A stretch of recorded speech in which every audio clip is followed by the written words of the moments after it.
नमस्कार मित्रों, आज हम लोग बात करेंगे निष्ठा प्रशिक्षण मॉड्यूल 7 के बारे में। ये मॉड्यूल विद्यालय आधारित आंकलन है। इसमें दो गतिविधियां दी गई हैं, गतिविधि 2 और गतिविधि 6 और प्रश्नोत्तरी। दोनों गतिविधियों और प्रश्नोत्तरी के प्रश्नों को देखेंगे और उसके क्या सही जवाब हैं उसके बारे में बात करेंगे। तो चलिए शुरू करते हैं। लेकिन शुरू करने से पहले आप हमारे चैनल पर पहली बार विजिट किए हैं या अभी तक चैनल को सब्सक्राइब नहीं किया है तो चैनल को सब्सक्राइब कर लीजिए और वीडियो अगर अच्छा लगे तो इसको लाइक, शेयर और कमेंट करना ना भूलें। तो चलिए शुरू करते हैं। पहली गतिविधि 2, इसमें आपको अपनी समझ की जांच करनी है। तो उसके बाद में आप आगे बढ़ेंगे तो उसमें आपको सही विकल्प चुनने हैं। तो 2 विकल्प इसमें दिए गए होंगे, 2 में से एक सही है, उसको टिक करना। इसका पहला क्वेश्चन है, स्वमूल्यांकन और सहकर्मी मूल्यांकन कौशल का विकास सीखना के मूल्यांकन में आता है। इसका सही उत्तर है गलत। बढ़ते हैं अगले क्वेश्चन की तरफ। अगला क्वेश्चन है, सीखने के लिए मूल्यांकन में समग्र पाठ्यक्रम अपेक्षाओं का मूल्यांकन किया जाता है। इसका सही उत्तर है गलत। गलत पर टिक करके हम लोग बढ़ते हैं आगे अगले क्वेश्चन पे। अगला क्वेश्चन है, सीखने के लिए मूल्यांकन में शिक्षक अपनी योजनाओं को समायोजित करते हैं और सुधारात्मक शिक्षण में संलग्न होते हैं। इसका सही उत्तर है सही। तो सही पर टिक करके हम लोग आगे बढ़ेंगे और अगला क्वेश्चन देखते हैं। अगला प्रश्न है, पोर्टफोलियो परीक्षणों और परीक्षाओं, प्रदर्शनी, उपलब्धि प्रस्तुतियों, सिमुलेशन सीखने के रूप में मूल्यांकन के उदाहरण हैं।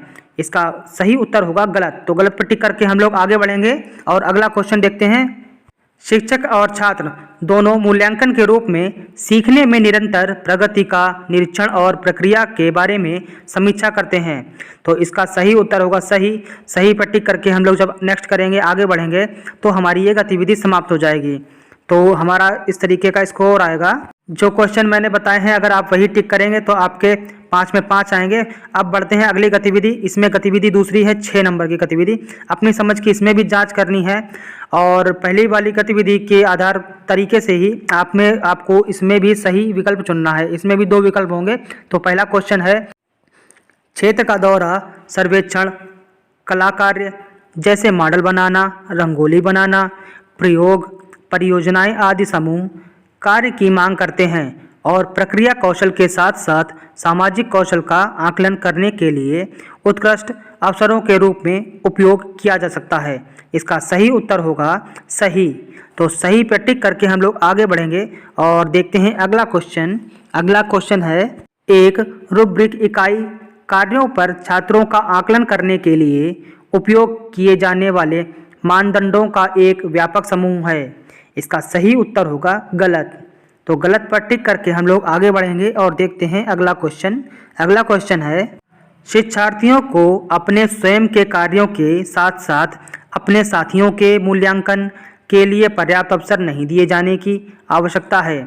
इसका सही उत्तर होगा गलत, क्योंकि पर्याप्त अवसर दिए जाने चाहिए।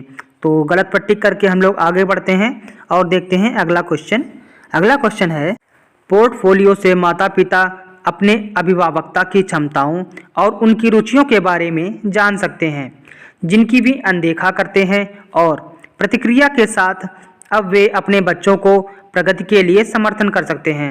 इसका सही उत्तर है सही। तो सही पर टिक करके हम लोग आगे बढ़ेंगे और देखते हैं अगला क्वेश्चन। अगला क्वेश्चन है, रूब्रिक्स में गैर लचीलेपन और अनुकूलनशीलता होती है जो बहुत कम अन्य मूल्यांकन उपकरणों के पास होती है। तो इसका सही उत्तर होगा गलत। तो गलत पर टिक करके हम लोग आगे बढ़ेंगे। ये गतिविधि 6 भी समाप्त हो गई है। जब हम लोग नेक्स्ट करते हैं तो देखते हैं आपका स्कोर 5 में 5 है, अगर आप हमारे दिए बताए हुए प्रश्नों को करेंगे। अब बात करते हैं हम लोग प्रश्नोत्तरी की, जो इसका महत्वपूर्ण एक भाग है। तो शुरू करते हैं। पहला प्रश्न है, सतत और व्यापक आकलन आवश्यक है। इसके 4 विकल्प दिए गए हैं। उसमें से पहला विकल्प है, शिक्षा बोर्ड की जवाबदेही को कम करने के लिए। दूसरा विकल्प है, शिक्षण के साथ परीक्षणों को सुधारने, फाइन ट्यूनिंग के लिए। तीसरा विकल्प है, यह समझने के लिए कि कैसे अधिगम को अवलोकन रिकॉर्ड और बेहतर बनाया जा सकता है। और चौथा लास्ट विकल्प है, अधिक बार त्रुटियों की तुलना में कम बार त्रुटियों को ठीक करने के लिए। तो इसका सही विकल्प है तीसरा। तो तीसरे पे टिक करके हम लोग आगे बढ़ते हैं और देखते हैं अगला क्वेश्चन। एक शिक्षक कक्षा के कार्य को एकत्रित कर पढ़ती है, फिर छात्रों की ज़रूरतों को पूरा करने के लिए अगले पाठ की योजना बनाते हुए समायोजित करती है। वह कर रही है। तो इसके 4 ऑप्शन में हैं। उसमें पहला ऑप्शन है सीखने के रूप में आकलन, दूसरा ऑप्शन है सीखने का आकलन, तीसरा सीखने पर आकलन तथा चौथा सीखने के लिए आकलन। तो इसका चौथा उत्तर सही है, सीखने के लिए आकलन। इस पर टिक करके हम लोग आगे बढ़ते हैं और देखते हैं अगला क्वेश्चन। अगला क्वेश्चन है निम्नलिखित में से कौन सा एक उपयुक्त प्रारंभिक आकलन कार्य नहीं है। तो इसके 4 ऑप्शन दिए गए हैं। पहला ऑप्शन है खुले ओपन एंडेड प्रश्न, दूसरा ऑप्शन है परियोजना, तीसरा अवलोकन और चौथा ऑप्शन है छात्रों की रैंकिंग। तो इसका सही उत्तर होगा छात्रों की रैंकिंग। इस पे टिक करके हम लोग आगे बढ़ते हैं और देखते हैं अगला क्वेश्चन। अगला क्वेश्चन है गणित में सीखने की अक्षमता का आकलन निम्नलिखित परीक्षणों में से किसके द्वारा उचित रूप से किया जा सकता है। तो पहला इसका ऑप्शन है अभिक्षमता परीक्षण, दूसरा ऑप्शन है नैदानिक परीक्षण, तीसरा ऑप्शन है छानबीन परीक्षण और चौथा ऑप्शन है उपलब्धि परीक्षण। तो इसका सही उत्तर होगा नैदानिक परीक्षण। इस पर टिक करके हम लोग आगे बढ़ते हैं और देखते हैं अगला क्वेश्चन। अगला क्वेश्चन है छात्र अधिगम मानदंड बेंचमार्किंग हिस्सा है। इसके 4 ऑप्शंस दिए गए हैं। पहला ऑप्शन है सीखने पर आकलन, दूसरा ऑप्शन है सीखने के रूप में आकलन, तीसरा ऑप्शन है सीखने के लिए आकलन और चौथा ऑप्शन है सीखने का आकलन।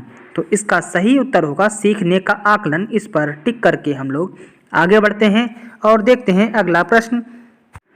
अगला प्रश्न है निर्देश के अंत में उपलब्धि का आकलन करना।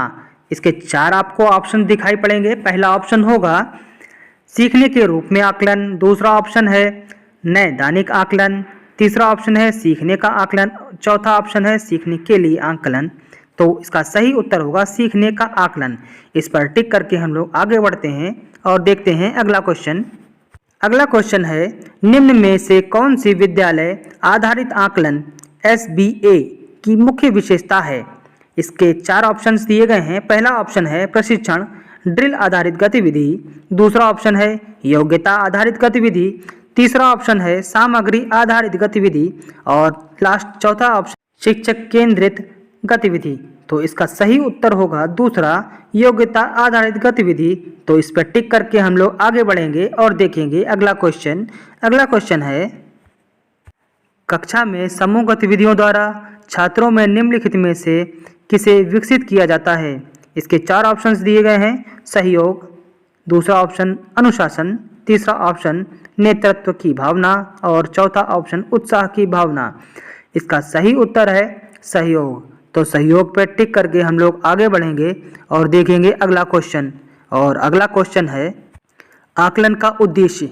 इसके 4 ऑप्शंस में से पहला ऑप्शन है किसी चीज़ की गुणवत्ता के बारे में निर्णय लेना, दूसरा ऑप्शन है किसी एक विषय में छात्र का परीक्षण करना, तीसरा ऑप्शन है छात्रों की उपलब्धियों का आकलन करना और चौथा ऑप्शन है किसी छात्र को अंक प्रदान करना।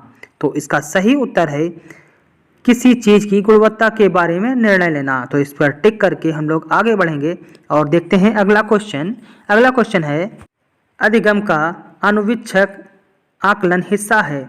इसके 4 ऑप्शंस हैं सीखने का आकलन का, दूसरा ऑप्शन है सारांशित आकलन का, तीसरा ऑप्शन है नैदानिक आकलन का और चौथा ऑप्शन है रचनात्मक आकलन का। तो इसका सही उत्तर है रचनात्मक आकलन का। तो इस पर टिक करके हम लोग आगे बढ़ते हैं। ये हमारा आखिरी क्वेश्चन था और ये हमारी प्रश्नोत्तरी भी कंप्लीट हो गई। और अब नेक्स्ट करते हैं। तो आप देखेंगे कि आपका स्कोर 10 में से 10 है। तो उम्मीद करते हैं कि आपको ये वीडियो पसंद आया होगा। अगर आपको ये वीडियो पसंद आया तो इसको लाइक करिए, अपने इष्ट मित्रों को अधिक से अधिक शेयर करिए और अगर आप चैनल पर नए आए हैं तो इसको सब्सक्राइब करिए। तो फिर मिलते हैं किसी नए वीडियो पे, तब तक के लिए नमस्कार।